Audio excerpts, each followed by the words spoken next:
ادع الی سبیل ربک بالحکمہ والموعظۃ الحسنہ وجادلہم باللتی ہی احسن. بلاؤ اپنے رب کی طرف حکمت کے ساتھ، اچھے واز کے ذریعے، اور جب مجادلہ ہو تو اس کو بھی احسن طریقے سے تم نے لے کے چلنا ہے. یعنی ترکی بترکی جواب، مجادلہ اسے کہتے ہیں، جسے آپ مناظرہ کہہ دیتے ہیں آج کل کے دور میں. اس کے تحت یہ تینوں کام ہم کر رہے ہیں اللہ کے فضل سے. حکمت کے ساتھ لوگوں کو بلاتے ہیں، ایسی ایسی علمی پھکیاں، اینٹی وینم الزامی جواب دیتا ہوں کہ لوگ قائل ہو جاتے ہیں. اور اچھے واز کے ذریعے میرے قرآن لیکچر دیکھیں، اصلاحی موضوعات کے اوپر لیکچر دیکھیں، سوشل ایشوز کے اوپر دیکھیں، تو بالکل ڈفرنٹ رنگ ہے. نان مسلمز اور ایتھیسٹ کے کوشچنز کے جواب جو میں نے دیے ہوئے ہیں وہ دیکھیں تو آپ کو ایک سائنٹیفک رنگ الگ سے نظر آئے گا. اور مجادلہ بھی اللہ کے فضل سے ہم نے اپنے پلیٹ فارم سے کیا ہے. تو مجادلے میں ظاہر ہے پھر آپ کو بعض اوقات ایسا سٹائل اڈاپٹ کرنا پڑتا ہے. حضرت عمر والا رضی اللہ تعالیٰ عنہ، ویسے ان سے میرا سٹائل نرم ہے کیونکہ وہ تلوار نکالتے تھے، میں صرف زبان کھولتا ہوں. میرے نبی سا ہے ہی کوئی نہیں، تیرے بابے تھے شاہ ہی کوئی نہیں. حضرت عمر نے تو اپنے زمانے میں نہیں دیکھا کہ کسی مسلمان نے اسلام کے نام کے اوپر اپنے بابے کا کلمہ جاری کیا ہو، گستاخانہ عبارتیں لکھی ہوں اور اس کے حق میں مناظرے لڑے ہوں. حضرت عمر یہ سب کچھ دیکھتے تو پھر کیا کرتے آپ سوچ سکتے ہیں. تو اللہ کے فضل سے یہ دعوت حق پوری حکمت سے چل رہی ہے.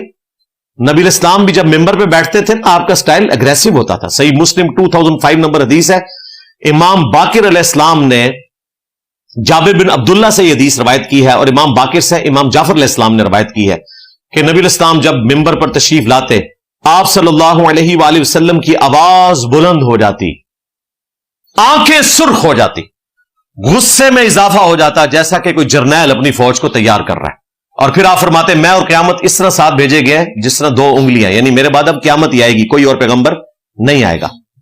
پھر آپ کہتے ہیں اما بعد فإن خیر الحدیث کتاب اللہ وخیر الہدی ہدی محمد صلی اللہ علیہ وآلہ وسلم وشر الامور محدثاتها وکل محدثۃ بدعہ وکل بدعۃ ضلالہ وکل ضلالۃ فی النار. تو یہ آپ علیہ السلام کا سٹائل ہے. ہاں باقی نارمل گفتگو ظاہر ہے، میں تو میری طبیعت ہی اتنی جولی ہے، ورنہ تو یہ دعوت کا کام اس طرح لے کے چل سکتا ہے کوئی بندہ جس کے اندر غصہ بھرا ہوا ہو. غصہ نہیں ہے بھائی، یہ سٹائل ہے، یہ نبی علیہ السلام کا سٹائل ہے. میں نے اکثر کہا کہ شاید افریدی صاحب جب گراؤنڈ میں اونچی آواز میں اپیل کرتے تھے تو ان کی وائف نے کبھی نہیں کہا کہ بھائی گراؤنڈ میں جا کے تمہیں کیا ہو جاتا ہے، میرے پاس تو بڑے اچھے خاصے بیٹھے ہوتے ہیں. اسے پتا ہے کہ گراؤنڈ کا تقاضا اور ہے.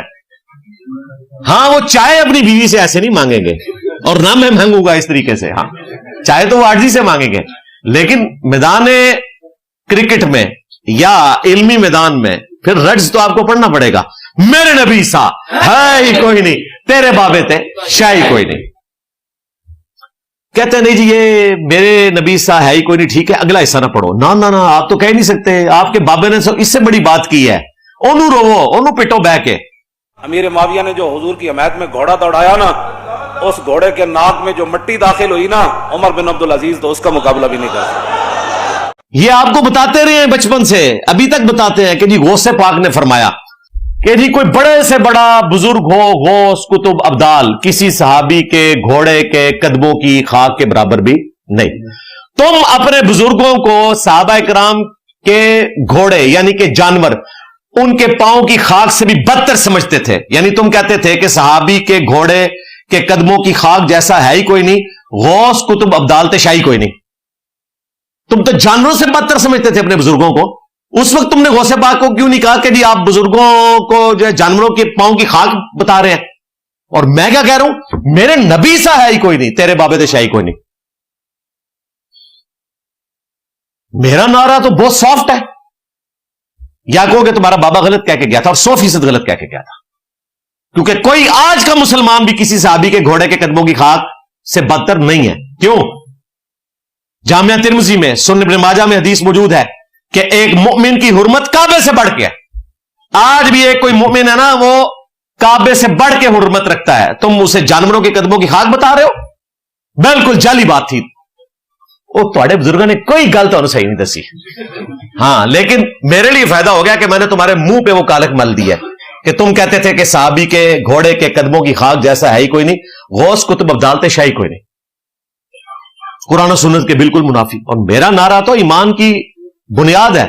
ہاں ہمارے اسٹوڈنٹس فخریہ کہیں گے کہ میرے نبی صاحب ہے ہی کوئی نہیں، انجینئر تو شاہی کوئی نہیں. میرا تو فخر ہے.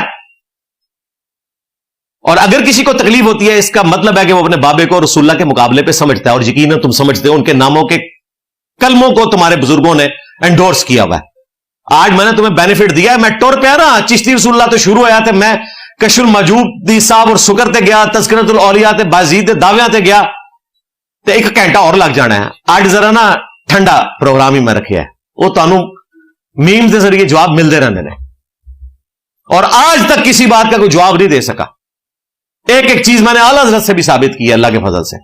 تو یہ ہمارا جو نعرہ ہے یہ قرآن و سنت کے بالکل مطابق ہے. اور اگر کوئی اس کو نہیں مانتا تو اس کا مطلب یہ ہے کہ پھر وہ نبی کے مقابلے پہ اپنے بابوں کو بڑی شے مانتا ہے.